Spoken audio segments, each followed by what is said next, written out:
much, everybody. It's a great honor to have President Ferdinand Marcos Jr. of the Philippines, a great family legacy, and highly respected in this country. I know that because I have many friends in the Philippines, and there's great respect, or I couldn't say it, so congratulations. Thank you. We're going to be talking about trade. We're going to be talking about war and peace. They're a very important nation militarily, and we've had some great drills lately. We're back with them. I think I can say that the last administration was not getting along with them too well. They didn't get along with anybody. They didn't know. Honestly, they didn't know what they were doing. But we have some fantastic military relationships with the Philippines, and that's been reinstituted. And Pete, I would say that you couldn't be happier, right, with the relationship. Great partners. So I just want to say it's an honor to have you. We're going to talk about trade today, and we're very close to finishing a trade deal, big trade deal actually. And we do a lot of business with you. It's a lot of income coming in for both groups. But I was surprised to see the kind of numbers. They're very big, and they're going to get bigger under what we're doing and what we're proposing. And I just want to thank you for being with us. It's a great honor. You and your representative. It's really a great honor. We have a big announcement. AstraZeneca, the big drug company, is going to spend $50 billion, just announced $50 billion in the United States in order to build various places all over the country, big manufacturing plants, pharmaceutical plants all over the country, so that's an honor. And he said they did that because of the election and because of the fact that the tariffs are placed. So they're building their facilities in New York. $50 billion, that's a big investment. And it's going to be a very good investment. I have no doubt about it. So thank you to AstraZeneca. And with that, I'd like to have you say a few words, please. Thank you very much, Mr. President. Of course, we're all very happy to be here to once again reaffirm the very strong ties between the Philippines and the United States, ties that go back over 100 years. And considering the context in which we live these days, especially in my part of the world, this has evolved into as important a relationship as is possible to have. We must remember that the United States is our only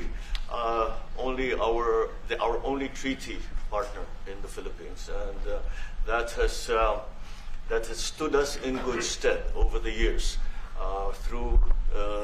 certainly through the Second World War, and the cultural memory of all Filipinos, down to even the school children, is that our strongest, closest, most reliable ally has always been the United States. That is something that we value, that we are grateful for, and that we will continue to foster as we go on. With the leadership of President Trump, I am very confident that we will be able to achieve that. I think it is worthwhile to remember that it was President Trump who, in his first term, characterized the relationship between the Philippines and the United States as ironclad. And that has been necessarily the case since that time that you made that statement, sir. And it is something that the Philippines will always hold close to its heart. Thank you once again, and we are honored, and it is our great pleasure to be here and to visit with the President of the United States. Thank you, sir. It's my great honor. Any questions? Mr. President. Yeah, please go ahead. Go ahead. Mr. President, do you think that Fed Chair Jerome Powell should resign? I think he's doing a bad job, but he's going to be out pretty soon anyway. In eight months, he'll be out. But I call him too late. He's too late all the time. He should have lowered interest rates many times. Europe lowered their rate 10 times. We lowered ours none. And it's causing a problem for people that want to buy a home. Look, our economy is so strong now, we're blowing through everything. We're setting records. You know that, you see that. And whether it's the Philippines or anyone else, we're setting records at levels that nobody's ever seen before. But you know what?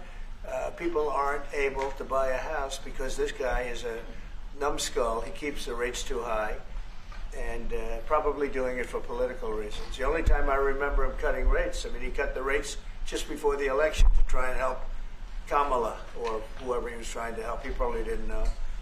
And he's building a building. He's $2.7 billion. They have a $900 million overrun. What is that? And that was given by Biden. That was another Biden deal. And this guy's building this building that's severely overrun. And what does he need the building for? Why does he need? He needs space for more people. So they did a big study the other day, and they called all of the great intellects and the great economists and all of the great everything. And it was 71, and only 2 got it right. Me and another gentleman that happens to be very smart. 69 people got it wrong, and the Fed got it wrong, more wrong than anybody. And you know, he has these think tanks, and they build buildings for people that think. And it's really not thinking; it's a little bit of combination of thinking, but it's something you sort of have or you don't have. They don't. The job he's done is just terrible. He ought to raise interest rates. You know, we should be at 1%. We should be leading the world. Instead, we're paying 4%. And if you look at what that means, that's over $1 trillion in interest that we have to pay. That with the striking of a pen, we would be saving more than $1 trillion. Is that right, Scott? Yes, Do you have sir. anything to say about it? Yes, sir. I called yesterday and this morning for the Fed to do a big internal investigation to understand not their monetary policy, but everything else. The Fed has had big mission creep, and that's where a lot of the spending's going. That's why they're building these new or refurbishing these buildings. And I think they got to stay in their lane. And I think that based on the way they cut rates last fall, they should be cutting rates now.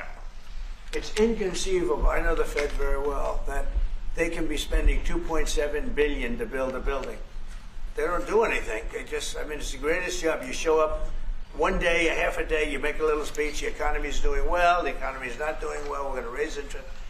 And he's got it wrong. That's why I call him too late, T-O-O, too late. And it's really too bad. But it is affecting people that want to buy houses, and that shouldn't happen. And Mr. President, And you know, he should lower them. Those rates should be 3 points lower.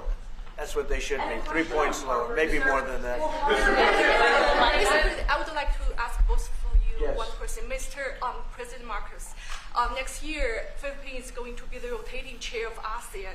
I wonder, how do you plan to balance your relationship between the United States and China?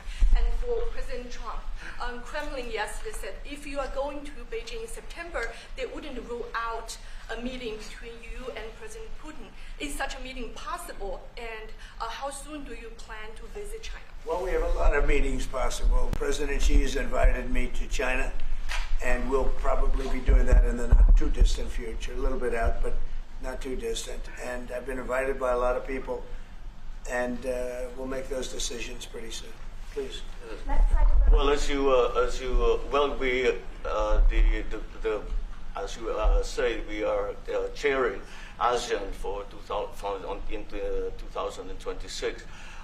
There is no need, in a sense, to balance, as you characterize as, to balance our relationship within the United States and China, simply because our foreign policy is an independent one, and we are essentially concerned with the defense of our territory and the exercise of our sovereign rights. Now, whether we do this not alone, we need to do this with our partners. And again, our strongest partner has always been the United States. But of course, we are trying to form coalitions and multilateral relations so that those like-minded nations who share the same values as we do, who hew to international law, most specifically the UNCLOS, present that position very clearly to anyone who has intentions of unilaterally changing the world order, and that is how we are guided in that. And I don't mind if he gets along with China, because we're getting along with China very well. We have a very good relationship. In fact, the magnets, which is a little complex piece of material, but the magnets are coming out, very well. They're sending them in record numbers.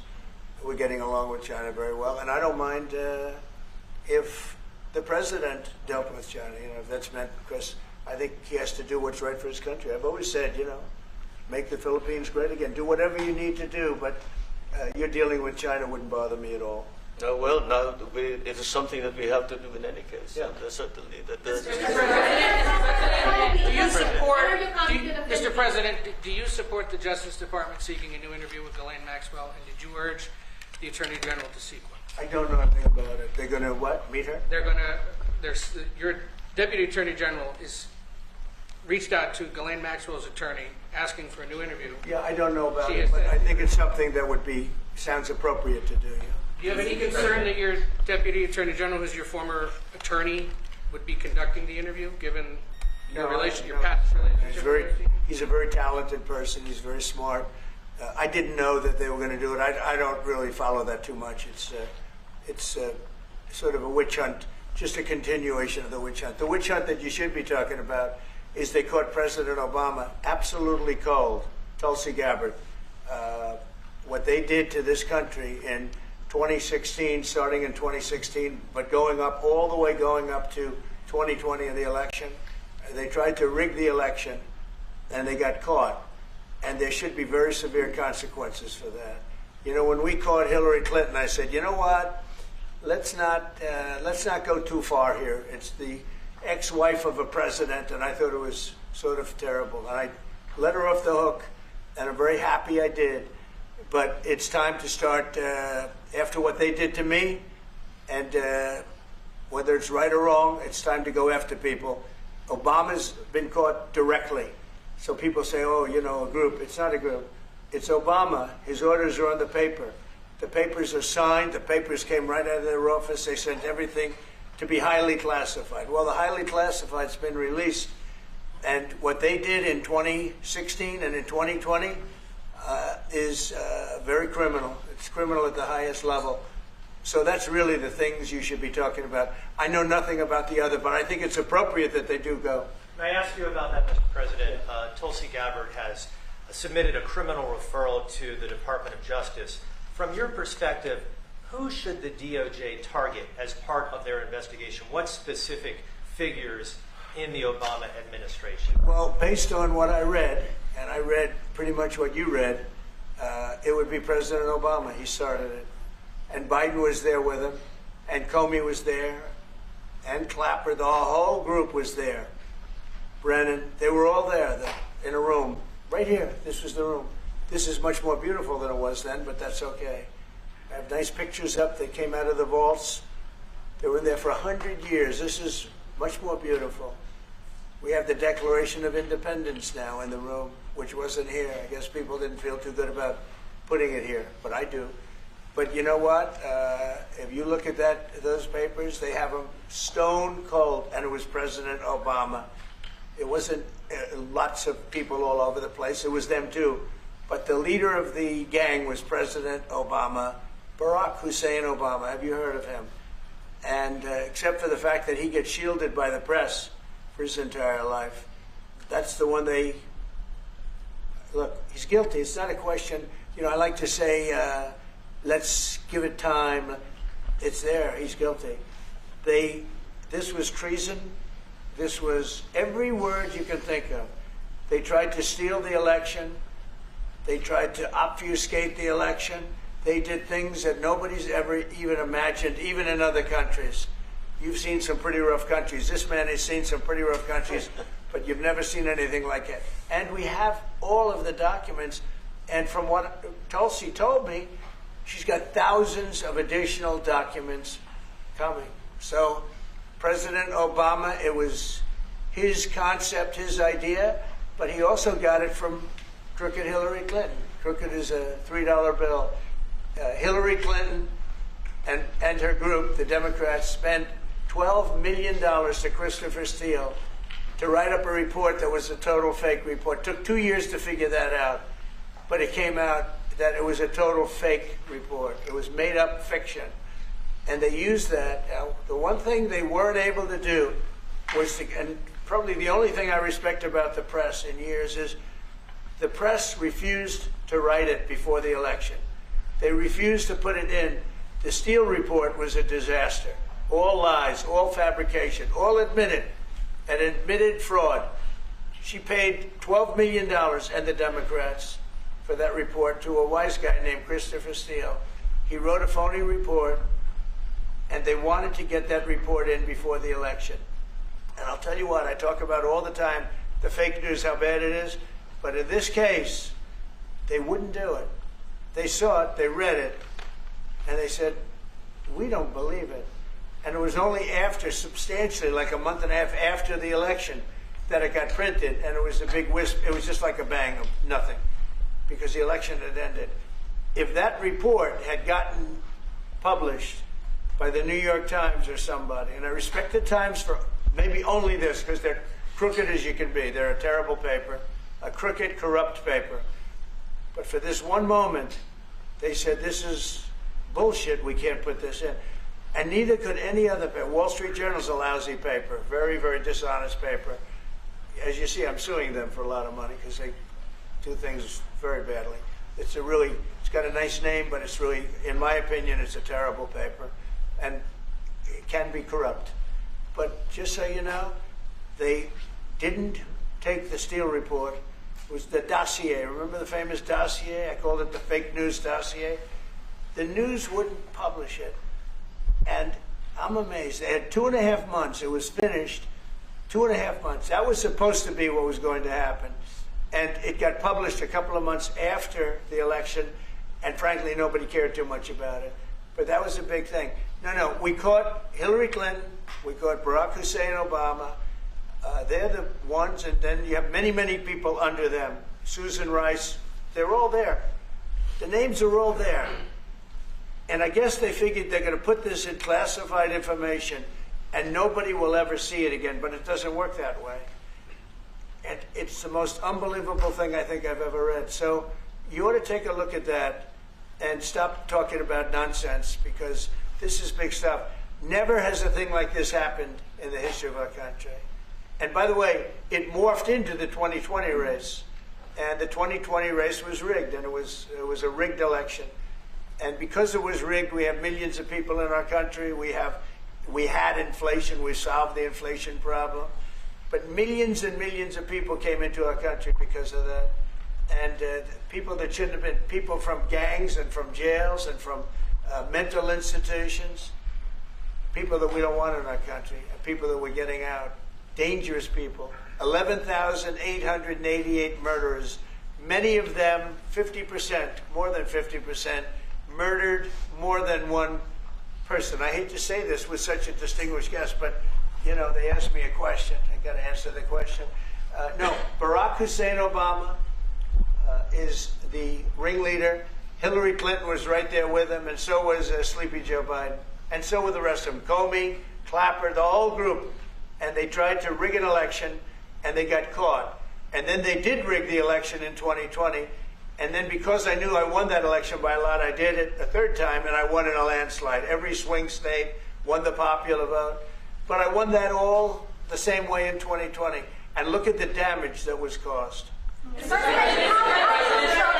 crucial is the ammunition hub, and how crucial is the ammunition hub that the U.S. plans to build in Subic and the Luzon corridor, considering that these will be built in areas that hosts strategic ports as well as military air bases? You're talking ammunition? Yes, the U.S. House Congressional Committee on Appropriations approved a budget. What's very important. Otherwise, we wouldn't have approved it.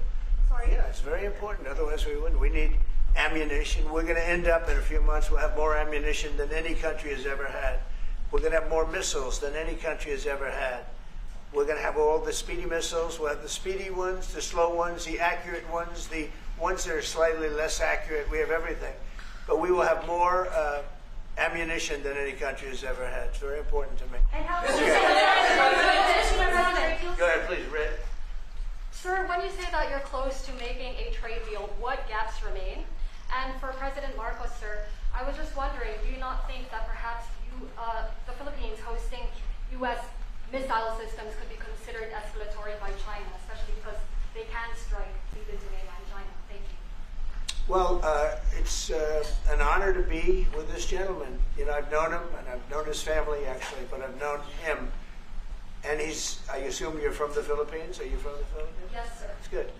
You're very lucky to be from the Philippines. It's a great place. But we're going to have a very good relationship. I mean, I know you had some problems with another president, and it was not your fault. It was the president's fault. And the country was maybe tilting toward China, but we untilted it very, very quickly.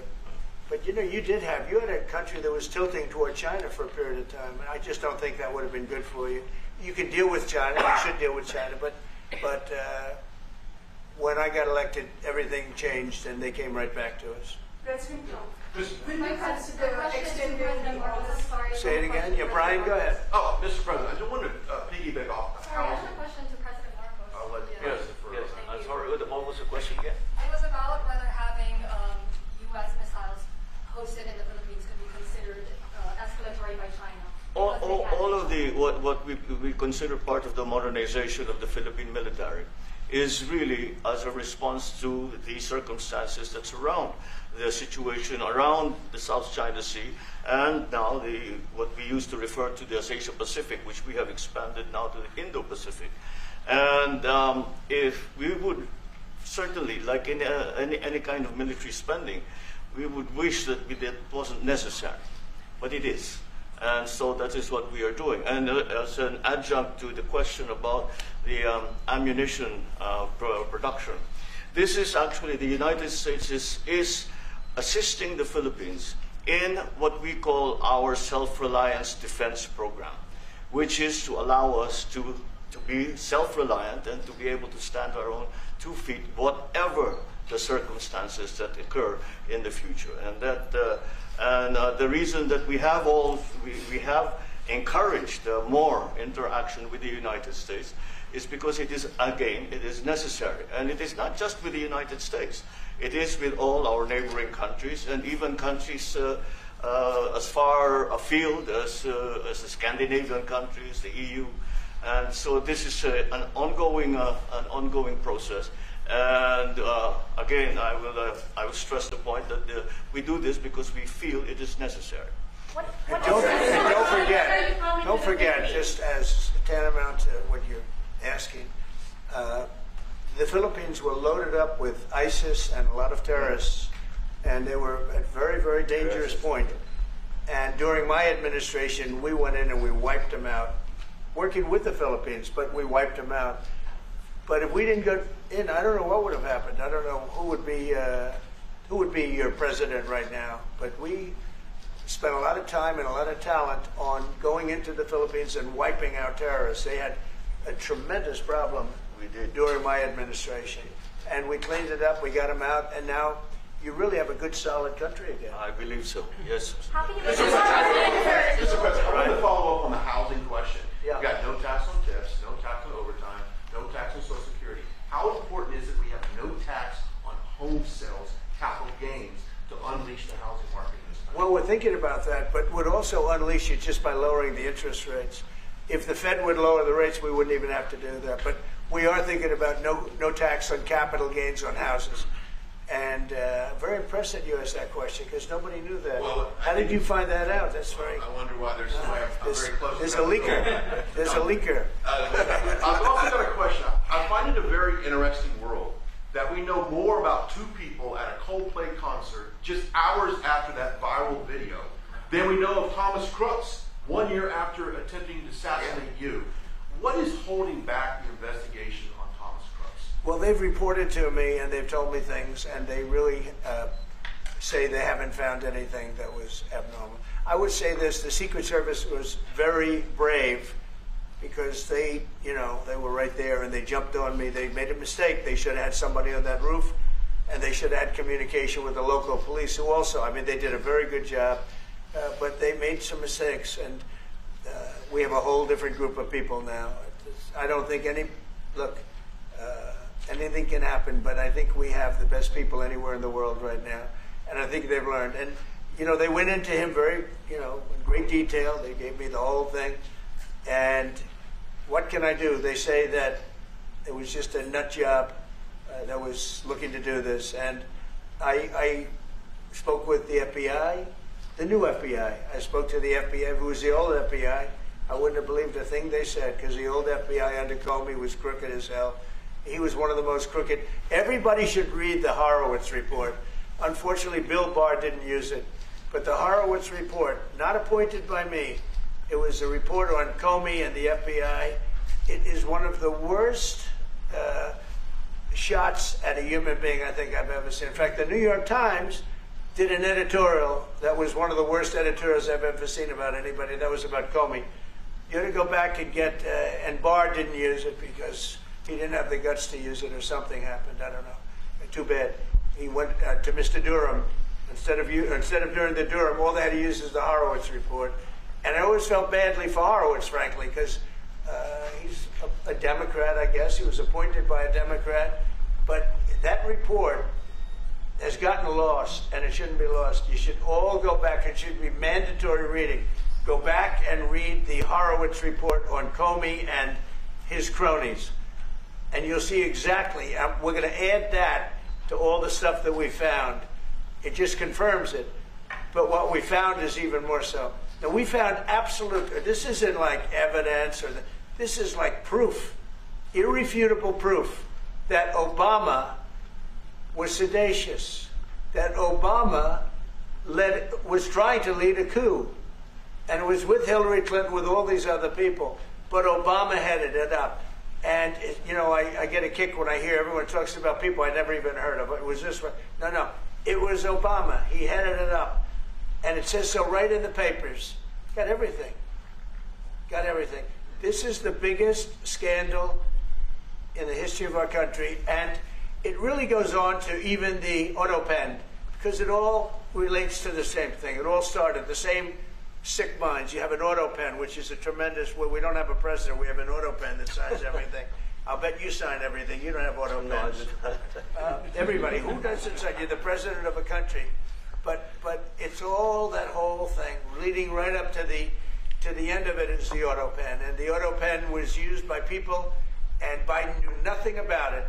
Biden knew nothing about it. They were signing documents that he knew nothing about. As an example, they released the Unselect Committee of Liability.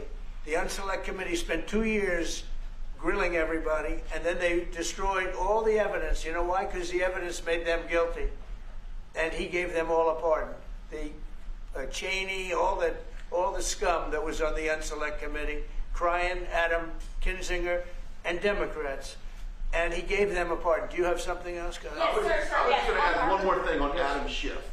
Director Pulte reports that Adam Schiff claims he lived in a one-bedroom apartment. Now, how does a family of four, and you're a developer, a very successful developer, how does a family of four live in a one-bedroom apartment? No, it looks like Adam Schiff really did a bad thing. They have him. Now, let's see what happens. It's not up to me. It's not up to, I stay out of it purposely. But it's mortgage loan fraud. It's a big deal. He defrauded banks and insurance companies and the federal government. But it's very simple. It's mortgage loan fraud. And you're right. It's a lot of people to live in a one-bedroom apartment, right? But he put it down.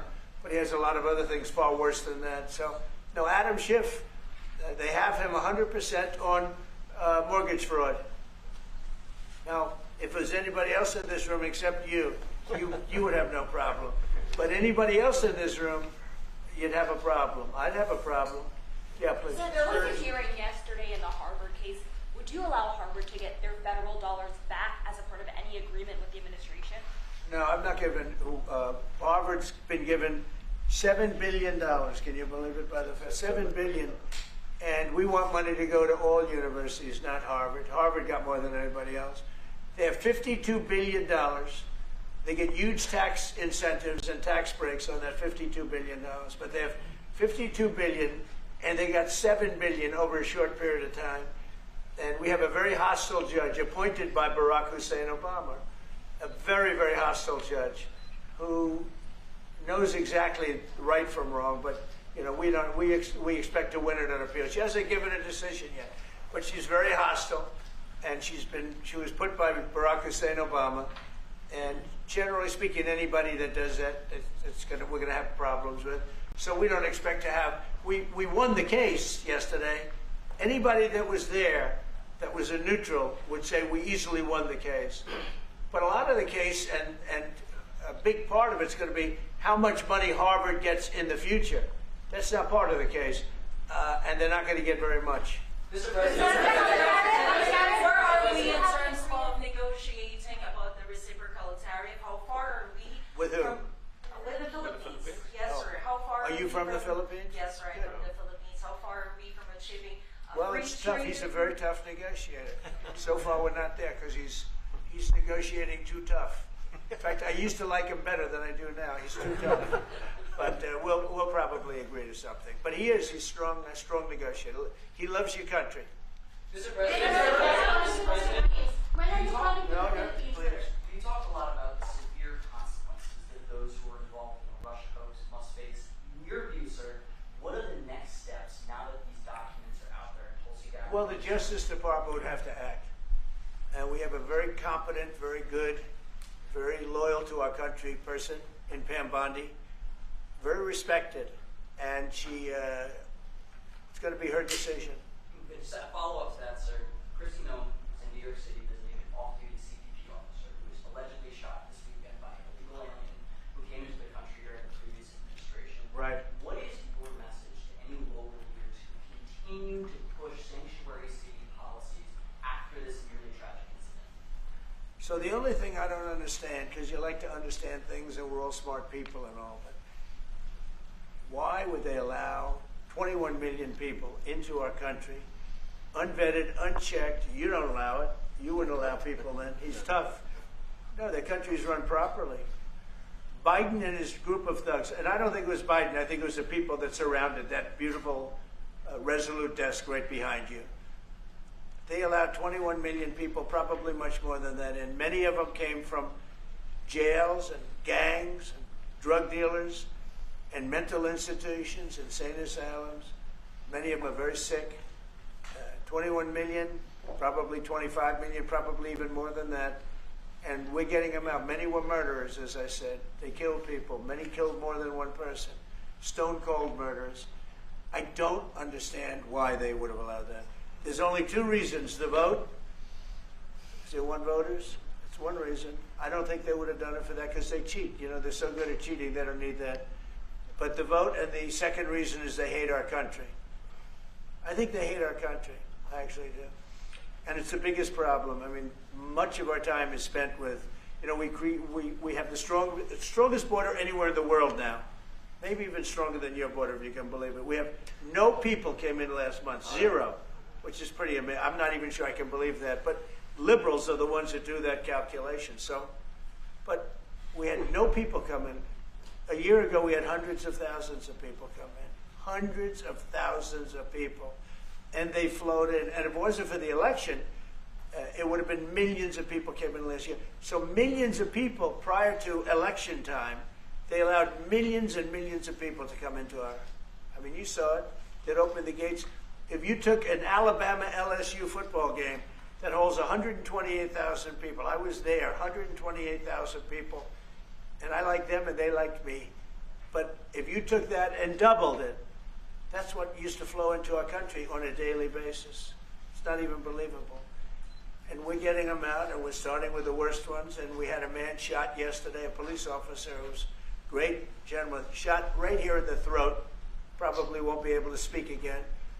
But he was brave, and he shot the other guy, and they ended up getting him. And you saw the scene where his friend took him to a hospital and dumped him down on the sidewalk. The whole thing was crazy. But why would anybody do to our country what these Democrats have done? And honestly, we can never forget it. We can never forget it. What they have done, the damage that they've done to America is very, very sad. Thank you very much, everybody. Thank you, Fred. This is Fred. We're headed out right to the